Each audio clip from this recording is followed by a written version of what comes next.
Hi, guys. Welcome to A Little Help for Our Friends, a podcast for people with loved ones struggling with mental health. Hey, little helpers, it's Dr. Kibbe here. Before we dive into this episode, I wanted to tell you how I could help you navigate the mental health or addiction struggles of the people you love. Cool of Mine is the online coaching platform and community that I built to support you in the moment when you need it the most, like having hard conversations, asserting your needs, or setting boundaries. Even if you're just curious and want to chat about it, book a free call with me by going to the link in the show notes or going to coolamind.com, KULAMIND.com, and click Get Started. Thank you and enjoy the show. Welcome back, little helpers. We have a fan favorite guest, Dr. Marcus Rodriguez. He's been on the podcast before. He's a DBT expert, especially in families and young adults. So I'm so excited to talk to him about this topic today. He's the founder and director of Youth and Family Institute. So if you're in California and you have a youth or family that needs mental health support, check it out. And he's also the director of the Global Mental Health Lab. He's also a tenured associate professor at Pitzer College. He was raised in Mexico, lived in China for 9 years, and has traveled to over 90 countries. He gives therapy and training in Spanish and Mandarin. So he is more Chinese than I am for some reason. But he is also my older lab brother. So we had the same advisor, Dr. Zach Rosenthal at Duke. So we've been really good friends for a long time and just constantly learning from you, just constantly. So I am so happy to see you again. Super glad to be here. Super good to see Aw, you. Marcus. Um, I'm really excited to talk to you about this topic today because I have been in Cool of Mind. We've been getting people reaching out who are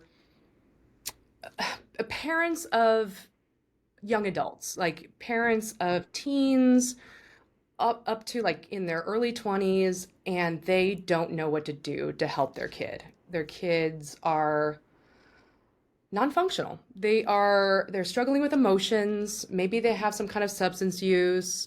They're in their room playing video games, maybe not have a job or go to school or something is interrupted with their career path, and the parents are like, I don't know what to do to help them, and this is driving me nuts. So I wanted to ask you, with all of your family and parent coaching knowledge, like what, first of all, like, have you seen this too in your practice, or is this like something Yes. that I'm just seeing? Yes.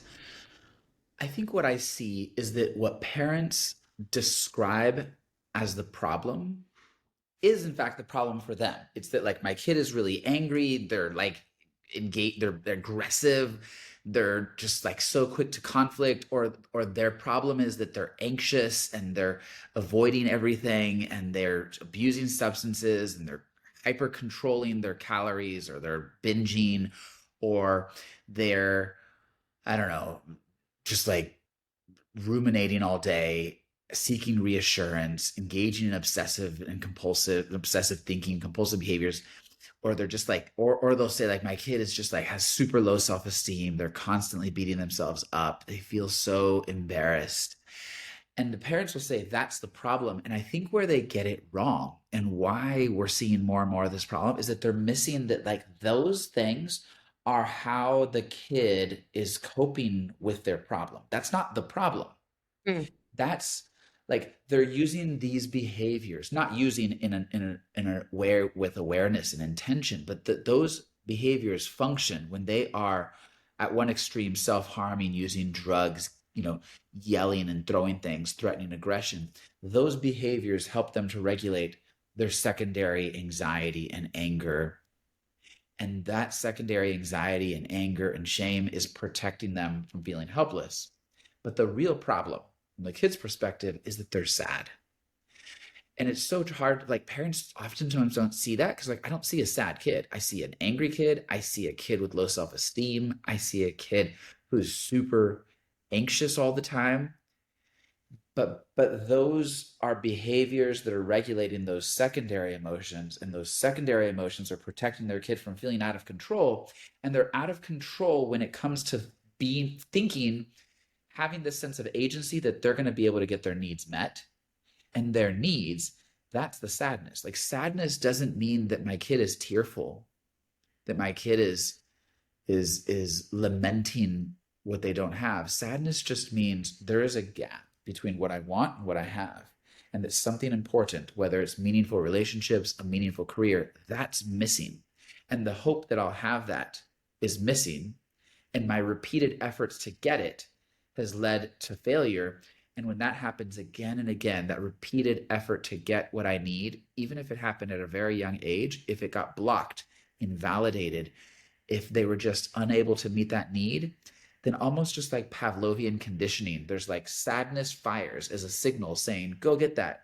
They try, they get blocked, they get invalidated, they're just unable, and then they feel helpless. And again, sadness, blocked, helplessness, sadness, blocked, helplessness. And just like Pavlovian conditioning, right? It's just like bell, meat powder, saliva, bell, meat powder, saliva, until eventually sadness and helplessness are fused.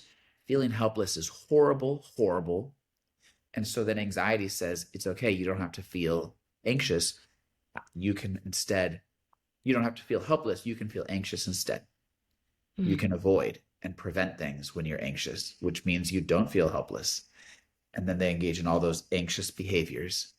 Or anger comes in and says, you don't have to feel helpless, you can feel angry. And when they're attacking and defending themselves, that regulates their anger, but they need that anger because without it, they feel helpless. Or shame comes in and says, you don't have to feel helpless. You can beat yourself up. You can convince yourself this is all your fault. The inability to have and make the types of relationships you want, to fill your life with the types of activities you want. It's all your fault. But if it's all my fault, then that means I should be able to snap my fingers and make it all go away, which means it is in my control. So I'm not helpless. So shame. And that's what's going on for a lot of these kids. And parents are digging in to try to solve the really what's like their kids coping, how they're coping with the problem. But the problem is they've just got a lot of sadness and they're not expressing it directly, and they can't stay with it long enough because it's been paired with helplessness. Oh my God, that was so well said and so spelled out and so devastating. So many questions. Can you give me an example? What is an age? Like, give me an example of, like, are we talking like middle school, high school, like Yeah, give me college? like a 17-year-old or a 20-year-old, like the kind of I think I'm just interested in like what does this look like for that transition between I'm a kid to okay, I'm about to go to college or an adult.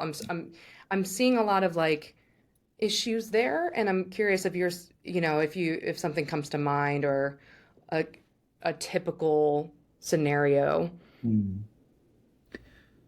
Let me try to anchor this in like a few clients. I'll fuse them together so they're in, Yeah. they're not any. Mostly because I feel like the parents of these kids tend to feel really ashamed, right? Because they'll say like, "Oh, all my other friends, their kids are like competing and going to this cool college or getting this job." And so there's like, I don't know, there's something about the emerging adulthood that is like ripe for Yeah. this problem. I think what it looks like in the kid is, for example, a lot of parents will say, my kid has terrible executive functioning skills. They'll say, like, my kid forgets everything, loses everything, like, can't manage the most basic responsibilities. And as a result, the kid starts avoiding engaging in things, right? Because it just gets associated with failure.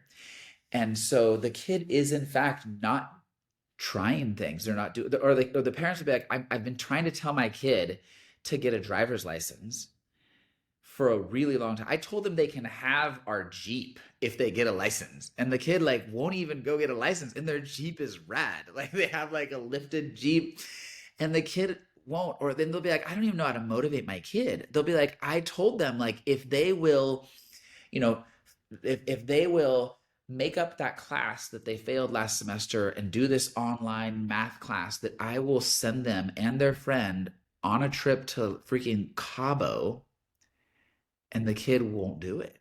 Like they're trying, or they'll be like, I told them I'll get them the new iPhone 17. Like I will do whatever. It's so important for me that this kid, And so they'll call it executive functioning failures, they'll call it laziness, they'll say like my kid is just not interested in anything. All they care about is, watching Dodgers and memorizing all the statistics about the game, or all they care about is if they're, is their makeup, or just like being on their phone scrolling endlessly. That's it. Um, so yes, parents will generally describe their kids in these ways, and those are in fact their behaviors. It's just those behaviors are how their kid is coping with feeling really helpless about getting their core needs met. And so yeah, so it looks to the parents like OCD, because the kid will seek lots of reassurance from the parents. Like, why do my friends not like me? Do you think this is a weird text, mom? Can you read this? Like, what do you think? And I think my friends hate me. Do you think my friends hate me? Here, like, look at this. Um, and and yet what it really is that is secondary anxiety trying to rescue them from feeling helpless.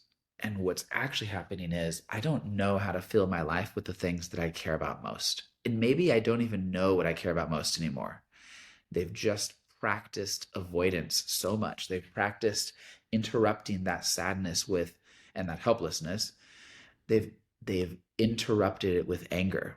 And they're just so quick to anger that it's hard to be curious as a parent or as a loved one of what someone needs when they're yelling at you. You're not gonna be like, oh, tell me, what is this need that I sense behind your yelling and cussing? It just they're not gonna get that need met, and so it becomes a vicious cycle where the ways that they're coping with feeling out of control leads to more feelings of out of control because they're still not going to get their needs met. What sadness is pointing them to. So fascinating. I mean, is there any truth to this? Like, is this next generation screwed? Like, they're like on the less clinical side, I'm like, yeah, as a parent, if a kid is not like doing their homework or doing all the things, I might be like, well, back in my day, we would just figure out how to, get a driver's license. Is it just like something in the air or something going on in our society? I Or do is it not. just like Yeah, kids? This is I don't think normal. this generation is screwed. No, they they are, as on the whole, they're the most compassionate generation. They are like they are so caring. I feel like in my generation we were so judgmental of differences. This generation is accepting. They're less judgmental. They're more caring. They care about things that I didn't even know existed when I was their age. Problems that I couldn't even conceive. And so, and also this generation is aware of work life balance, and they're mindful of what they don't have but need. And therefore, if like I can't just like, I think boomers and Gen X and even to some degree millennials, like when we get really sad, I think we just turn to like lots of work. I feel like this generation is more compassionate on the whole. They are more accepting and understanding. They're less likely to say, oh, I have a problem, I'm just going to power through and become a workaholic to cope with it. They're just like, this job makes me really unhappy. And I don't see a scenario where it does make me happy. So I'm just not going to do it. Like kids today will wake up and they'll be like, am I going to go to school today? But like, that's never a question that I ever asked. Like, I never had a day where I'd like wake up and be like, am I going to go to school today? But they're actually just trying to figure out, like, is this going to help me get my needs met? No, I don't think it is. So I'm not going to do it. And I think that brings about helpful changes, or it can potentially. So I would say no, this generation is not screwed, but they do have challenges that other generations didn't face. And I don't have like a comprehensive list of those challenges, but they have so much information. Like like January 6th was terrifying for me. And I'm like 45 years old. I was like, oh shoot, like is our democracy gonna collapse? Or like, or there's all these people on social media talking about like why we need Bitcoin and because our currency is so unstable and our economy could crash and we need this external source of I, I think they're so aware of the problems and the threats like global warming. Like I don't think I ever saw a picture of like a polar bear struggling to like find the next piece of ice to stand on. Like these kids have those images like burned into their hippocampus. Like it's so tricky. It's really, really challenging. Like they're like watching bulldozers knock down the rainforest in Peru and Brazil. And like, I don't think I even knew exactly where the rainforest was. I think that these kids just have so much information now, and yet their prefrontal cortex is not fully formed yet. So they don't even know how to regulate all of the like sadness that that brings up to watch a massive bulldozer knock over trees that are hundreds of years old that sustain hundreds of animals that live in this ecosystem. And I think that they're facing problems that they are in fact helpless to do anything about. And so they have more sources of sadness, and the problems they're facing because they're so massive, they do feel justifiably pretty helpless to do anything about most of those problems. Oh, God, that's terrifying. I mean, it's so funny to think that parents, like when I think of like a teen or a young adult getting sucked into like TikTok, and what that does to mental health, I would assume that it's not about like getting to know current events or world changes or anything. I would think, oh, they're just gonna watch like stupid, like brain rot content. But it's like, yeah, I guess if you have a compassionate group of kids who are way more emotionally aware than the previous generations, and on their phone, they're seeing horrible things happen on a daily basis. And I will say, the more I learn about tech, the more it's like social media is designed to stress you out because rage bait and upsetting content is actually way more engageable. Like people engage in things that are upsetting.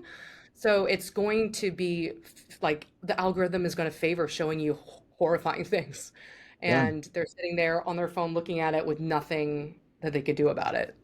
And not Ooh. even understanding how the system works, right? Like I had a client who later learned how the social media algorithm works, but she already has some like OCD tendencies. This is like a kid in middle school. And then like on Instagram, there would be like a video of like someone's dog dying. And then it would show like the person like holding their dog like on the like surgery table at the veterinarian's office. And then there's like sad music and they're like crying and saying goodbye to their dog. And so then my patient likes the video, Oh man. right? She likes the video.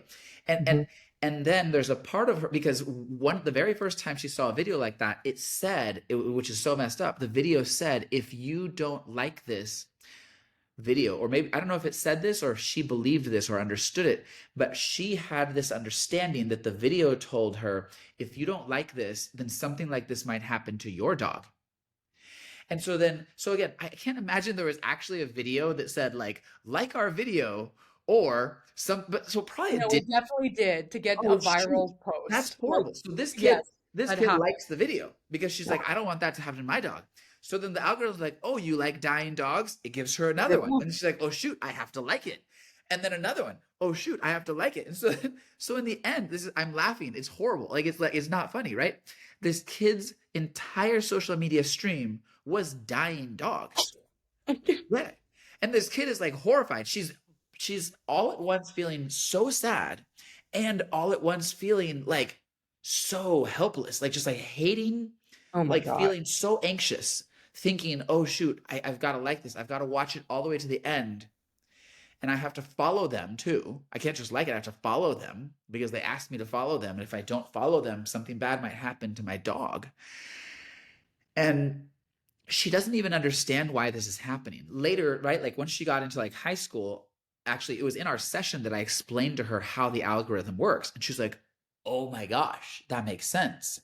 And she was able to like break free from these videos constantly feeding. Well, she actually had to like uninstall. She like stopped using like Instagram, but she was able to take it back up later when she understood, oh, that's how it works. But like even just that, like there's so many rules that you have to learn. Like growing up is hard. Like you have to learn like when you wash your feet, also wash the I'm literally teaching that to my daughter. Like she'll take a shower and she forgot to wash the bottom of her feet, and then she wipes the bottom of her foot after her shower on the white towel, and it just leaves this like you're like learning all these things as a kid, like constantly learning like, oh, don't forget to soap the bottom of your feet, like floss and brush your teeth and look people in the eyes when you greet them. Like there's an infinite number of things that these kids are learning all the time. It feels like when you move to a new country and you're like becoming oriented to their culture, but that's just the experience of a child every day. They're constantly learning the rules. Like when you're done with your towel, hang it up. Don't leave it in a bunch on the floor, right? That's like a rule of life. Like we're teaching them and they're constantly learning. But now in addition, like, and they're also learning the rules of socializing, of like connecting with people. And then what happens is there's these really, really complicated, unintuitive algorithms on these social media platforms, which is like the best way that they can connect with their friends, because now all millennials and Gen X are so anxious they don't let their kids actually just like go out and hang out with their friends, right? So like our generation is freaked out. Like none of our kids are like out there getting hurt and breaking limbs on bikes because their parents are like, I'm not going to let you do that. But in our generation, like all the time there was kids like messed up because they would do like we would make like jumps in our backyard and they were just like super dangerous, and our parents would be like, oh, it seems like a bad idea, but like good luck. Oh my God. I didn't think about how awful that is for young people. And I think it is so interesting because so much of their like socializing and connection are mediated by these like companies like the Meta and the, TikTok and everything like that. And they want to, your goal is to connect, but their goal is to get you to pay more and stay on the app, right? So they will like feed you things to get you to stay on the app. I actually heard recently that the all the dating apps are their algorithms are shifting to matching you with people that you wouldn't actually match well with, What? just like hot people that you would date but not actually fall in love with, Right, because so then that you you can keep coming back to date. You won't actually just, oh, that is dark. That is just like yeah, so. I know. And Well, first of all, anything like I fully believe that, but like totally. also that's wild. Yeah, so if you're dating on the app and you were like, I can't find love, it must be me, right? Like this is Oh inserting a company in like the most no. personal form of connection. You're like, why am I striking out all the time? I guess I'm unlovable. It's like, no, because you're only seeing people that you would never fall in love with. That's wild and like horrifying. Yeah, and then It's there's like all all my these patients. I'm like in my mind, I'm thinking about my young adult patients, and I'm like, oh my God, like I need to Mhm. tell them that. I need to go Have tell to them tell them. like this makes so much sense. Yeah. And anything on you see on Instagram or TikTok, all the things that are like comment or like or whatever, they it's manipulating you to engage, which means that their content is pushed out further, which probably feeds back to getting them more money. Like, right? It just is growing an account, it's advertising something. So, yeah, this it's just interesting to think about like from the perspective of young people trying to understand how the world works, and they're learning through systems that are just designed to make money off of you. And this generation learns about the system that they're learning from at a super young age, Mm. because there are some really, really brilliant TikTokers and Instagram, whatever influencers who can explain what you said really concisely, really clearly, And now they understand, oh my gosh, this dating app doesn't actually want me to find love. It just wants me to keep using the dating app. And then it cultivates this cynicism that is realistic, by the way. Like, if you feel cynical after hearing that, it's like, yeah, but that's not pathological cynicism. That is just a real view of the world where you are the product, your attention, your time is what they're fishing for, and they can see that clearly, and then they're distrusting, and they just feel like there's no point, right? Like, what was it? I saw this quote. It said, like, you're closer, like it said, like, everyone needs to be reminded you're closer to being unhoused than you are to being a billionaire, right? And that's true for like almost the entire planet's population. And there's these little nuggets of truth that are just like out there, and these kids get exposed to that. And if they really reflect on that piece of information, they're like, wait, that's like fully true. Like, I'm way closer to being unhoused than I am to being a billionaire. And there's just information like that out there that has been made so attainable. Like, now people take what used to be a 7-minute lecture and they have to crank it down into 30 seconds, and they really can deliver. Like, I've learned how to do my taxes online. Like, honestly, like, I've learned how to like open a business online because, they've just condensed information to make it so consumable. And these kids are consuming this information, and it's too much for them to take in. And it's cultivating helplessness. It's cultivating the sense that I'm out of control of getting my core needs met, which then necessitates these secondary emotions. Like, unless they have a super attuned parent, a parent who can validate their experience, co-regulate with them, soothe them when they can't regulate themselves, while also teaching them to like hang up the towel, not throw it on a bunch in the floor and it gets mildewy. Like, it just requires, like, it's so hard for the parents too. I think it's important to acknowledge it's that these parents are trying to teach their kids all the things, like, look both ways before you cross the street, and right, like, don't take candy from strangers. Yeah, like all those things. And they're also trying to help them figure out which of these emotions are primary and you need to do what the emotion tells you to do, and which of these emotions are secondary and you actually just need to manage that emotion by acting opposite to that secondary anxiety, that secondary anger, that secondary shame.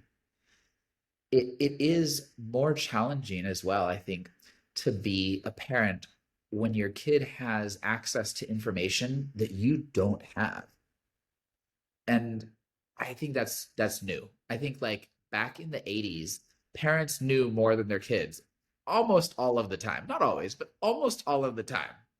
But now that these kids have these devices, some of them getting them in elementary school, there are some areas, some things that their kids just know so much more about. And some of those things lead to justified cynicism, fear, a sense of helplessness.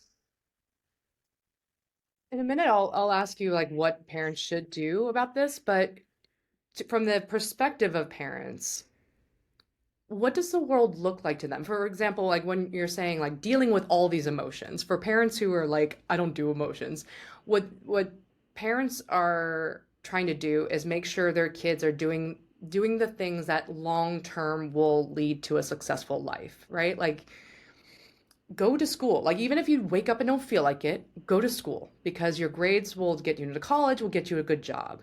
Go to a good college, right? They're looking at these long-term goals for career and life milestones, but you're saying that the kids are not seeing those long-term benefits, and they're focusing on like, does this feel good to me today? But what long-term goals do they have? Like, what do they want to do with their life? Like, what motivates them to go to school or to possibly get a job? Or I just, because especially when you said like, oh, we're closer to being unhoused than to be billionaire, actually online on social media, you're seeing a ton of influencers who are like, yeah, I'm 22 years old, I'm an influencer, and now I'm making millions of dollars. I don't even go to school. So the future goals look, I don't even know what the world looks like and what kids are striving for these days.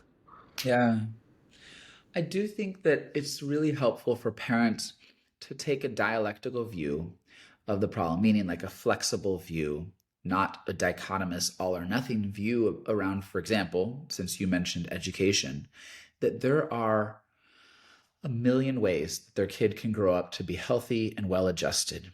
And going to school is one of them. It's not necessary. Going to a good college is certainly not necessary, right? Like you and I went to like a good school for grads. I mean, you went to good schools for all the way through. You know, like I went to a good grad school, but like we know people who were there that were like really, really unhappy.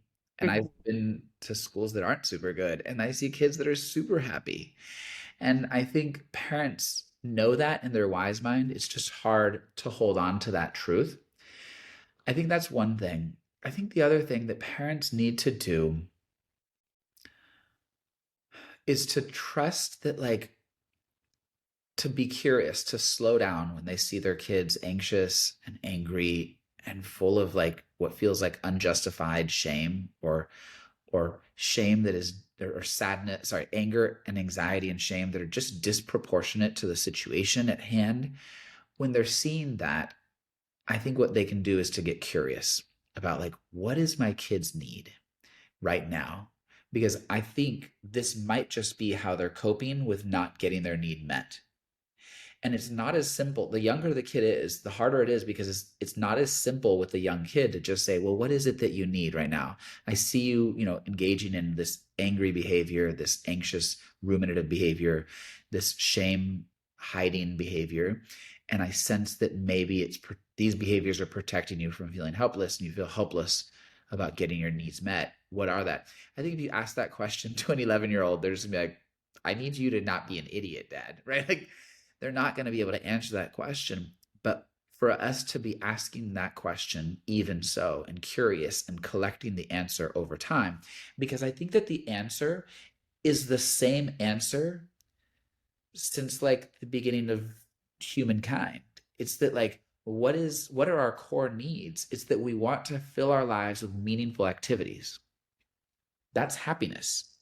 We want to fill our lives with meaningful relationships. That's love, right? And so sadness is saying there's something important missing in my life.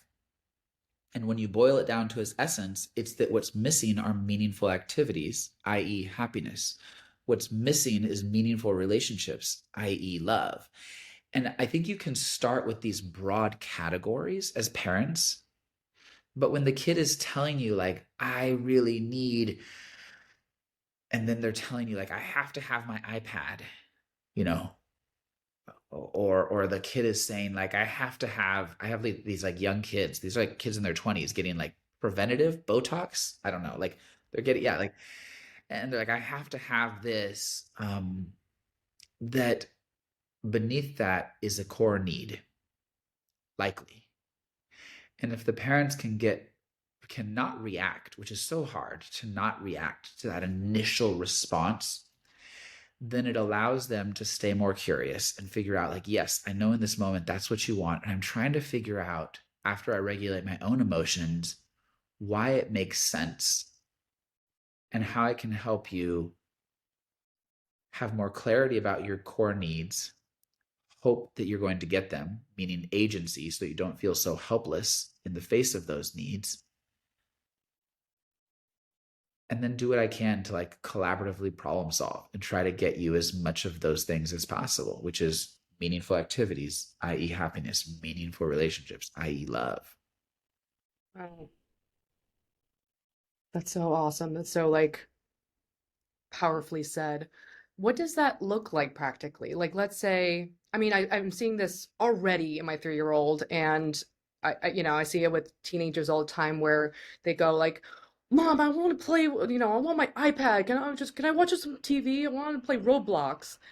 And then in that moment, you could sense that they're feeling something, but then what do you say? Do you say yes? Do you say no? Do you get into the battle? Do you pause? Like, what do you do? I mean, the variability family to family is too great to even answer that question. But I'll say what you don't do is you don't match their dysregulation with your own dysregulation, right? Like if you are also dysregulated, which by the way, I say that and I'm like laughing because like I can't even do that myself consistently, right? Like when I see my kids like getting really, really dysregulated, it's so hard for me to be like, let me stay super zen and be really curious and be really validating. I don't know how to do that, but I know that that's the goal. Like at the very minimum, it's like do no harm. Like don't make a bad situation worse. Like it's got to start there. And when we react to their secondary anger with our anger, now we're making things worse. If we react to their anxiety with our own anxiety, so the kid says, "I don't want to go to school today," and then the parents like, "What? What do you mean?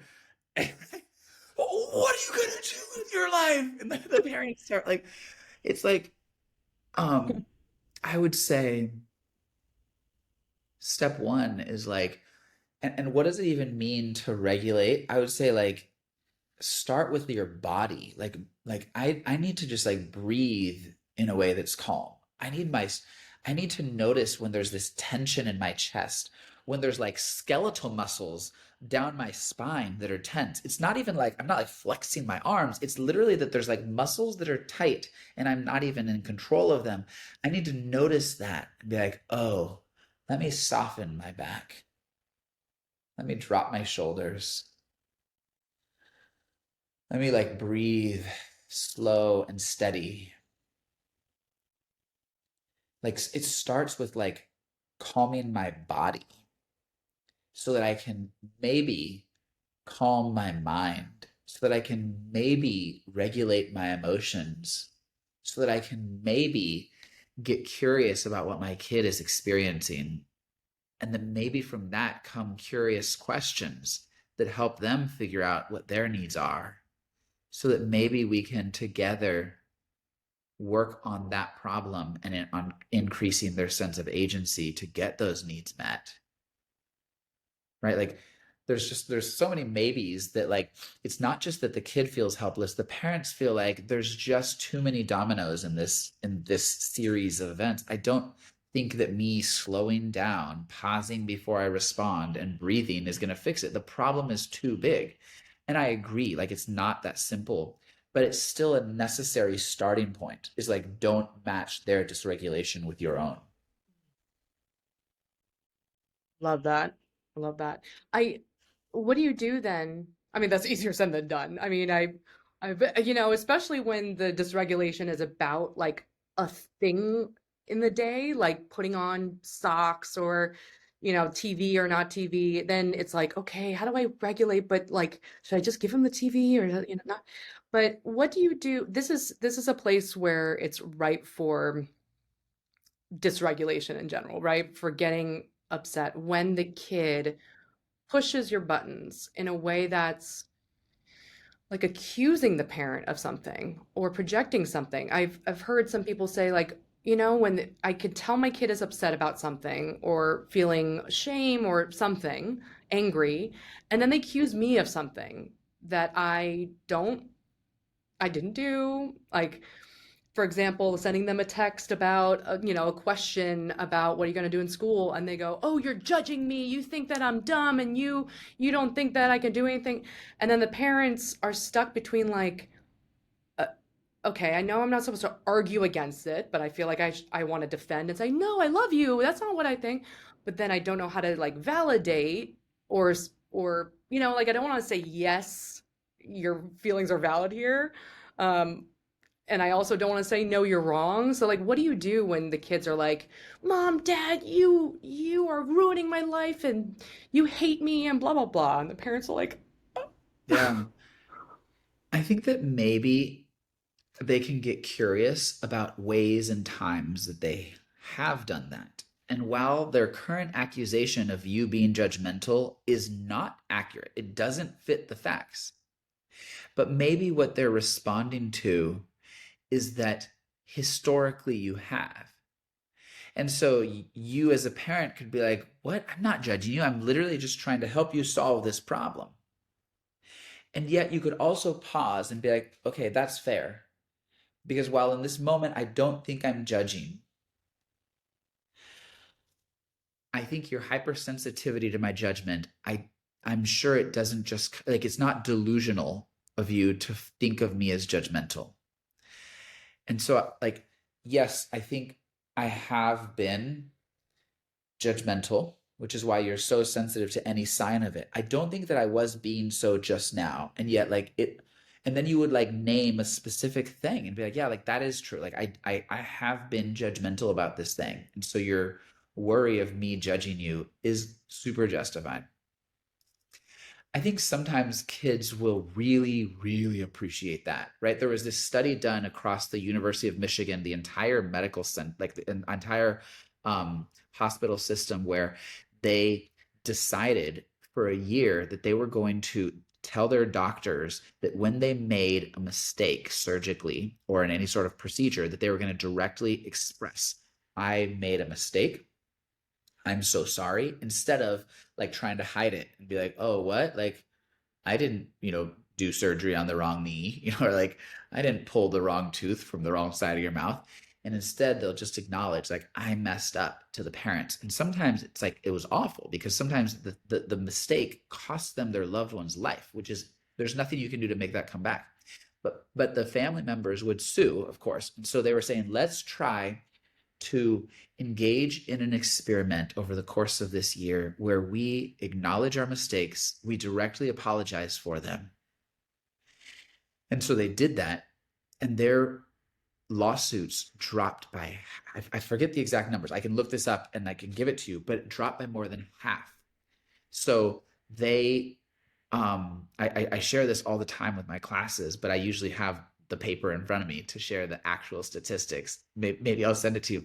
But it's this radical idea that we thought, like, no, if you directly acknowledge I made a mistake, and my mistake cost you the ability to walk, to see, or the life of your loved one, you would think, oh, now that you admitted fault, now you're going to get the pantsuit off of you. But the opposite was true. There were fewer lawsuits because they know, like, this lawsuit isn't bringing my loved one back. But they also feel like you need to take accountability. And if you're not going to take accountability, if I don't see the remorse, like, I hear so many stories in hospitals of where the doctors will try really hard to save their patient, and then they don't. And then they'll go and like cry in the, back room. This is saying, like, show that to the patient. But now, because we're talking about parents, I'm saying show that to your kid. Like, I messed up. It's not in this moment, because I don't think you're right. I don't think that I'm being judgmental. But I think that your sensitivity to my judgment fully makes sense. It does. And if we can start there and acknowledge that, like, for example, when I tell my daughter, like, whatever, like, pick up your towel, like, don't leave it on a bunch on the floor, it gets mildewy. And she'll be like, why are you being so judgmental? I'll be like, I was literally just telling you, like, I was trying to teach you how that works. But then I'll pause and be like, no, like, you're right. I have been consistently, like, very judgmental today. Almost everything I've said is a criticism, is teaching you, is correcting you. I haven't even actually checked in with you today about how you're doing. What was the best part of your day? What's something new you learned?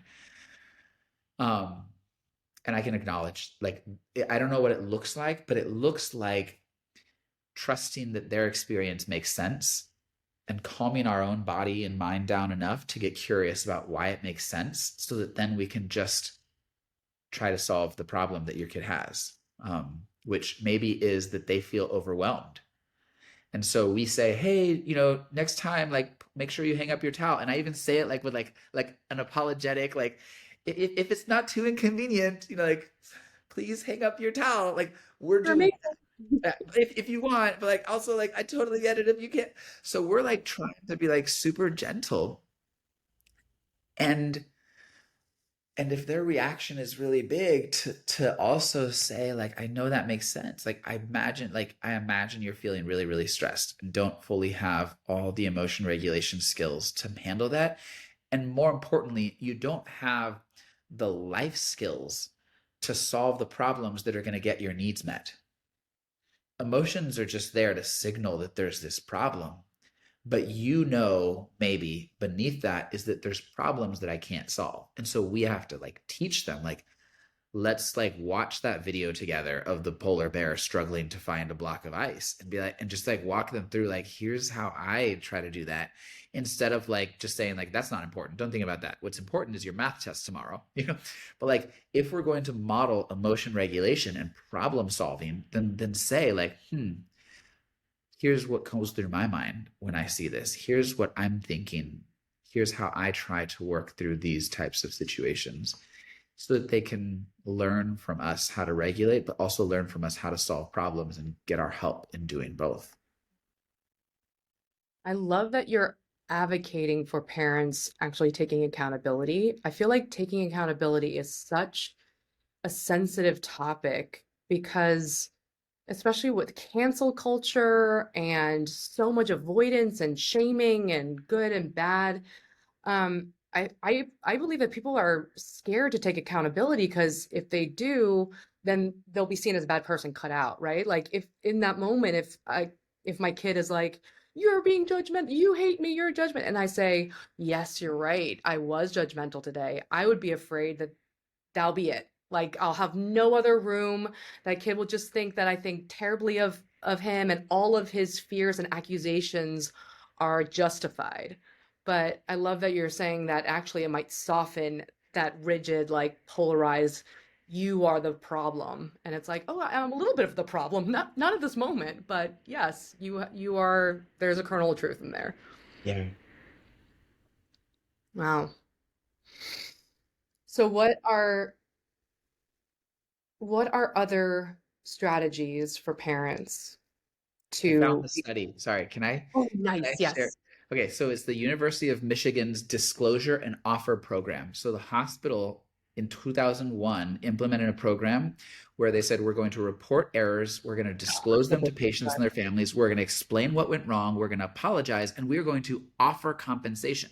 Right? That's the four elements of like an effective apology, is like, Wow. acknowledge what happened, say sorry, express remorse in some way, like commit to not doing that thing again, and then ask them, what can I do to repair the harm I caused? So before versus after, the claims dropped from 7 claims per 100,000 patient encounters to 4.5 claims per 100,000 encounters, which is a 30% reduction in lawsuits. Oh, that's a 30% reduction in claims, but lawsuits fell by more than half. Costs dropped by 60%, and the resolution time got shorter, right? Like, it's this idea of, it's so counterintuitive. We think if I go in there and acknowledge like I made a mistake and we disclose that directly, like, yes, I was in fact having a judgmental thought. And even though I think my tone wasn't judgmental, I was thinking like, why can't you just do this? You're right. And that probably came through somehow. If not in this moment, it has in the past. And so I think, yeah, I thought that study was so interesting. Wait, what hospital is that? Michigan, University of Michigan. Oh, what a brave, amazing hospital. That is so, my first reaction was like, oh my God, no, they can't admit fault because then they're going to be sued. But wow, that's really cool. Yeah. That's really cool. What other things should parents do to help their kid along in the adulthood? Like, when you have a kid who is maybe like college age or after, and you want to help them launch, you want to help them be self-sufficient, you want to help them be financially independent. I'm hearing a lot of like, do I keep paying my kids rent or do I stop and let them be unhoused? Like what do you say in those moments? I know it's different for every family, but like Yeah. generally. Mm.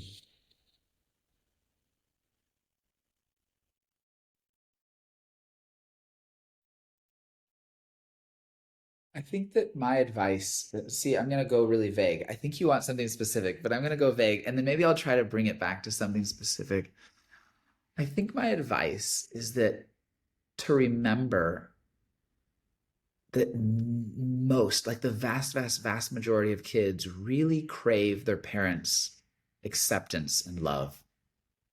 Like they just really, really crave that.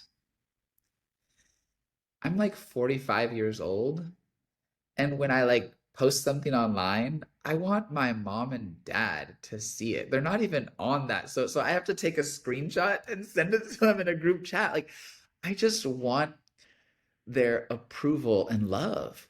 And I thought I would like grow out of that. But like I would say like one thing is like parents need to remember that your kid craves that as you still crave that from your parents if you're mindful of it. And then do what you can to provide as much of that as you can to your kid and do the work that you need to do for yourself. Like we have unmet needs, right? Like what was it? I saw this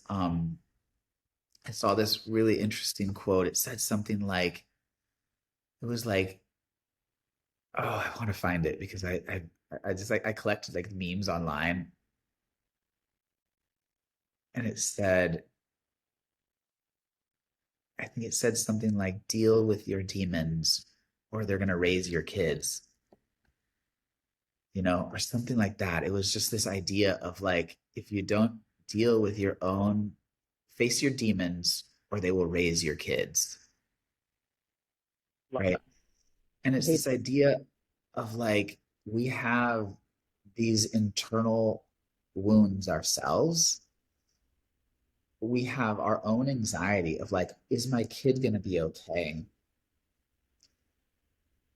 Um, and so like at one point I would say like managing our own, like getting our own core needs met.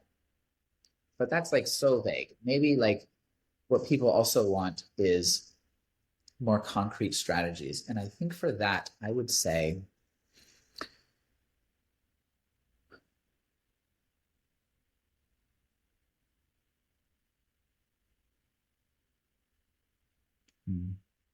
Well, for example, I'm sure some parents would be like, yeah, I am showing them that I care. I'm telling them to go to good college. I'm telling them to get a job. If I didn't love them, I wouldn't be pushing them this hard. yeah, And I can, as much as we love emotion and validating, like if my son grows up and is like a DJ dating his AI girlfriend, I might be like, son, I don't think I approve of all of your, unless it's like he's a really good DJ and the AI girlfriend's his like, AI girlfriend's really like me. he's a really good daughter-in-law, like then I'd be okay. But like I think I would have a hard time, like approving everything they're doing versus like showing love is such a tough nuance because there are a lot of parents out there who's just like, I show love by making sure that they have a good life, even if I'm not nice, even if they don't like it, like if they don't earn a living, they're not going to be happy, and that's the way I show love. So what do you do? It's true, right? Like that's like what makes people happy isn't like having more stuff and gadgets. It's like having a sense of mastery, having a sense of like confidence that I can do things and make a meaningful impact on the world around me in ways that matter. Like that, so that is true. And then I would say try to articulate as best you can to parent to your kid and just say like, on the one hand, I'm torn. I just want to like give you all the stuff you want, and you're saying you just want to sit in your room and watch iPad all day, and that will in fact bring you more happiness right now and less anxiety if you do that. And I believe, and this might be a faulty belief based on like my generation and how the world worked, but I believe that is not going to lead to ultimate happiness and really getting your core needs met, which is filling your life with meaningful activities and filling your life with meaningful relationships. I don't see this as a path forward for you. And so I believe that the most loving thing I can do is to push you out of your room, away from your device, and towards activities that are going to show you that you are not helpless, that you can handle defeat and pain, and that you are capable of filling your life with the things that matter to you most. And I believe you doing well on this math test is a part of that. I don't think that this math test makes your life good, but I really want you to know you can do this. You're not dumb. And I worry that your belief that you're dumb and that you can't learn math is going to haunt you for a long time. And I just need to squash that until you tell me that you are unwilling. But for now, I'm going to push you as hard as I can while I can, because I think that that's a really loving thing to do. Because I don't want you to walk away truly believing I cannot do this, because that will cascade into a number of other things in your life that you're going to believe you can't do. I know you can. I want to work with you. It might take us many iterations, but I want to work with you to show you that you can. So I would orient my kid then. I wouldn't just say, you have to do your math, right? You have to like try out for the volleyball team. I would tell them why I see this as being relevant to their core needs, or at least to undermining their helplessness that will one day then allow them to stay connected to their sadness long enough to get their core needs met. But you've got to explain that, or try to explain that, even if it's to like a 9-year-old, and sometimes you explain things through like just trying to come up with different creative ways to say that. But that's the message, is like, it would be easier for me to let you just play on your devices, but I don't actually believe that's going to lead to long-term like wellness. And so for your sake, like, I've just got to push you away from that. And I'm going to push until you make it so clear that I cannot push you. And then I'm going to practice acceptance, because you're my kid and I love you. And no matter what, I just want to be close to you. And I'm going to try to balance staying close to you with pushing you to have the best life that you can. Marcus, I was like listening to that, be like, I want Marcus to be my dad. That's so beautiful. For every parent listening, the transcript of this podcast will be wherever you're listening to this. So you can just copy and paste all the beautiful message that he said, run it through ChatGPT and say, make this for my kid, and then just say it. And then you'll be golden. Marcus, thank you so much. This was, I mean, I feel like inspired, I'm informed. I feel like a lot less terror and helplessness as a parent, because I think that a lot of parents feel like secondary or like vicarious helplessness. How can families or, how can families or parents find you if they are interested in working with you or learning more about what you do? Yeah. I mean, I about a year and a half ago, I started posting things on LinkedIn. So I like write thoughts like this there. And my website, the youthandfamilyinstitute.com, if they're looking for parent coaching, if they're looking for therapy for their loved one or for themselves, that would be a good place. Is that just for people who are living in California, or are there resources for right now? Yeah, we're other just working states? With folks who we're only licensed in California. Sounds good. Thanks again. This has been wonderful, and I appreciate you coming on and chatting with me today. Yeah. All right, little helpers, if you want to help us with our core needs and want to feel agency and mastery, leave us a 5-star review on Apple Podcasts and Spotify, and send this to a friend who needs a few strategies to deal with their kid who's struggling. See you next week. By accessing this podcast, you acknowledge that the host of this podcast makes no warranty, guarantee, or representation as to the accuracy or sufficiency of information featured in this podcast.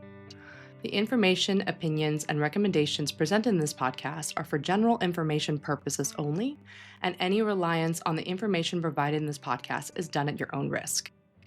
This podcast and any and all content or services available on or through this podcast are provided for general, non-commercial, informational purposes only, and do not constitute the practice of any medical or any professional judgment, advice, diagnosis, or treatment, and should not be considered or used as a substitute for the independent professional judgment, advice, diagnosis, or treatment of a duly licensed and qualified healthcare provider. In case of a medical emergency, you should immediately call 911. The host does not endorse, approve, recommend, or certify any information, product, process, service, or organization presented or mentioned in this podcast. And information from this podcast should not be referenced in any way to imply such approval or endorsement. Thank you.